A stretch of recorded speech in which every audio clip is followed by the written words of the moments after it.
clock had just struck 0 seconds. Isn't that exciting? It's like when you're pumping your gas and you get it to exactly $10. You give yourself a little bit of a, it's a little bit of a, hey, I just did that.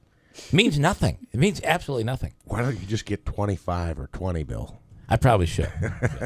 Well, because the gas station I'm going to doesn't have the lowest price. You're seeing the prices on Oriskany Boulevard going into Yorkville, the fast track, and they're building a brand new fast track, which is going to be very interesting. It's going to be a fast track cafe or something. It's huge. It's an enormous one. Yeah. But the price there is like $222.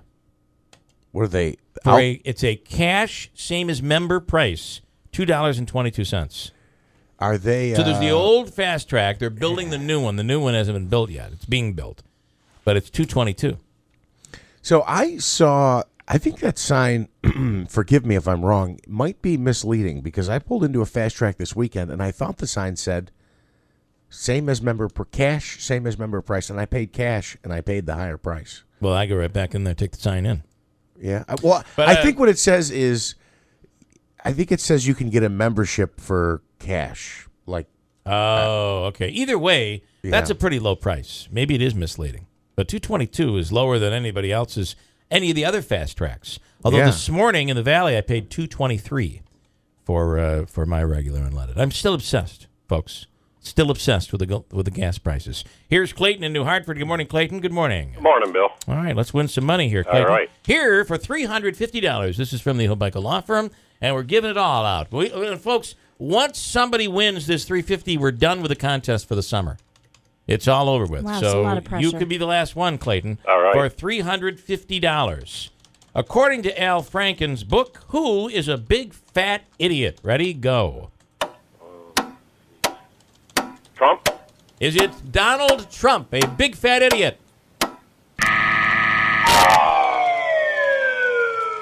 That was a good guess, though. That was, I guess, you're in the political arena, political arena. But if there would be somebody that appears on this radio station that maybe lost a lot of weight, Joe Load. Joe Load. Clayton, that's so funny. That is so funny. Again, Joe's going to fall off of his treadmill. Hey, Joe's down like 30 pounds, I think he said. Anyway, Clayton, that was very funny. The answer is Rush Limbaugh. All right. Well, listen, sit tight. Andrew's going to hook you up with a little something, okay? All right, thanks. Thanks. That is pretty. What a comeback. Yeah. Al Franken in his book called Joe Load. A big fat idiot. Sorry, Joe. Okay. We're proud of you, Joe. 7360186. If you want to get in on any of this, what do we want to hit on first? Do you want to go to the hospital issue, or do we want to talk about the latest polling, which was done in NY22, which to me is pretty surprising? The numbers are out, and it is pretty darn surprising. Can we look at the numbers again? I know you sure ran through them this morning. They are interesting, and I'll let you explain. Well, here's the headline. The headline would be Tenney and Wells in a dead heat. Tenney, if by the numbers, Assemblywoman Tenney is leading Stephen Wells now, 32% to 31%. So it's within the margin of error. And now 24% are still undecided in NY22. And who's what? Whose poll is this? This is the Liberty Opinion Research. It is it's a local, not a local, but he's in the district, and I believe he's a Republican chair somewhere, but he has a company called Liberty Opinion Research. So it would be a pretty. It's a decent poll. Mm-hmm. And do we know credible poll? Did they do this on their own, or was this? I believe this is on. Someone? I believe this is on their own. Okay. I don't think this was commissioned or paid for by any of the candidates. But here are the numbers. With less than 2 weeks remaining in the Republican primary campaign for NY22, the race is a perfect toss-up between Claudia Tenney and Stephen Wells for the Republican nomination. Tenney leads Wells 32-31. Phillips is at a distant 13%. But there are 24% of the people in the district right now that really don't know who they're going to vote for, that are undecided. And here are the numbers as they're broken down. Wells has a 44% favorable number compared to 25% unfavorable and 31% that are basically still undecided.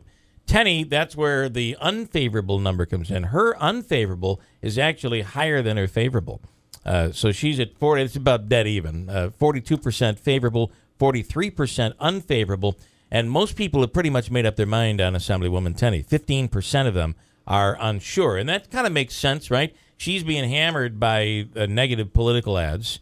And I don't care how many times we say, I just don't like those. Those don't work. Those ads don't work. I don't like the negative campaigning. It does work. I mean, we've seen it time and time again. Whether you believe it or not, it works. They work. And I thought it was interesting, too, on Trump, how the voters in this district, in the 22nd Congressional District, I don't think this is any surprise, 72% of the people, primary voters in the Republican Party, 72% say Donald Trump, see him as favorable. It stands in stark contrast to Democratic nominee Hillary Clinton, where 85% of the likely Republican voters see her with an unfavorable impression. Interesting. Richard Hanna, the current congressman, remaining extremely popular, 61% favorable rating among Republican primary voters. That's a pretty big number.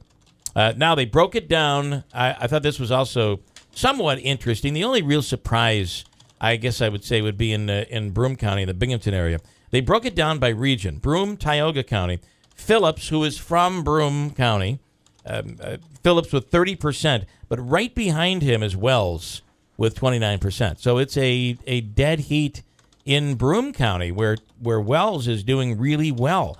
Surprisingly, Assemblywoman Tenney not doing as well in Broome and Tioga counties. She's in at 16%, but a quarter of them still have not decided. Madison, Shenango, and Cortland counties, that's where Wells is from, and he has a pretty commanding lead in that area with a 42% number, followed by 22% Tenney, and Phillips at 9%. 27%, however, are still undecided there. And then in our area, Oneida, Herkimer, and Oswego, Claudia Tenney with a pretty commanding lead, 44% to Wells at 26%, followed by Phillips with only 7%. And then still another 22% of the people are undecided. Do these numbers surprise you? I don't think. I felt there was one point that we all felt that this was going to be a lock for Assemblywoman Tenney. Absolutely. And I think that I've even said on the air, I don't see how she can lose. But that has changed, and it's changed in the last few weeks after a couple of debates, after commercials have run, after appearances on radio and television, and it has really and the negatives, Claudia's negatives, are up there pretty high, just about as high as actually a little bit higher than her positives. Sue on Assemblywoman Tenney, go ahead, Sue, you're on.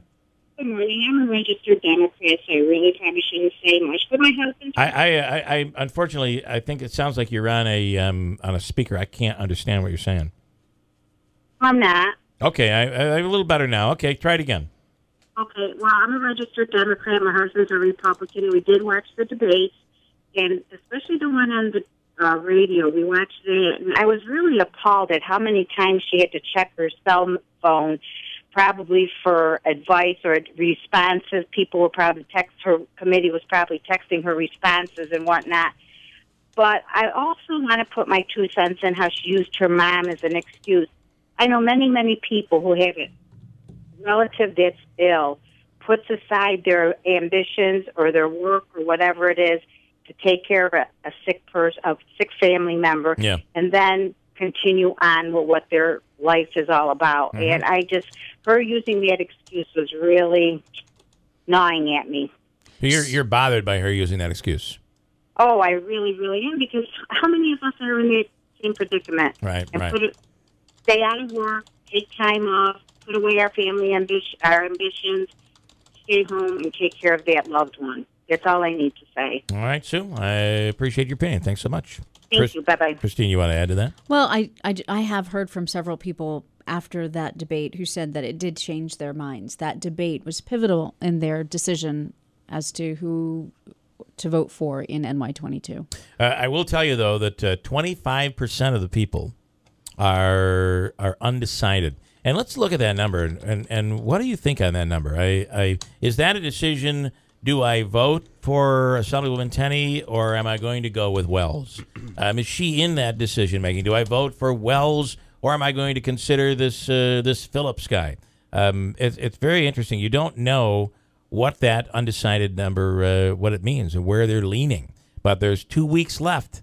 This next 2 weeks is going to be really crucial in this campaign. Who would have thunk it?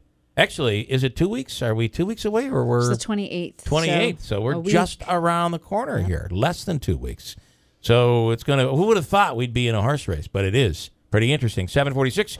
We'll talk about the hospital next. Here's Christine. Good morning, Christine Bellino. Good morning. New York lawmakers done for the year as their work came to a close this weekend. A man behind bars after crashing his car into a Syracuse police cruiser, and New York State police investigating video footage of the theft of some Donald Trump campaign signs. Mostly sunny skies today with a high of 92. Tonight, 61. Tomorrow, sunshine with a high of 75. The rest of the week, we're in mid-70s to upper 70s. Back into the 80s by the weekend, but some really nice, not much more mild and seasonable weather is on the way. Today, though, is going to be hot. Currently, sunshine and 64 degrees at WIBX.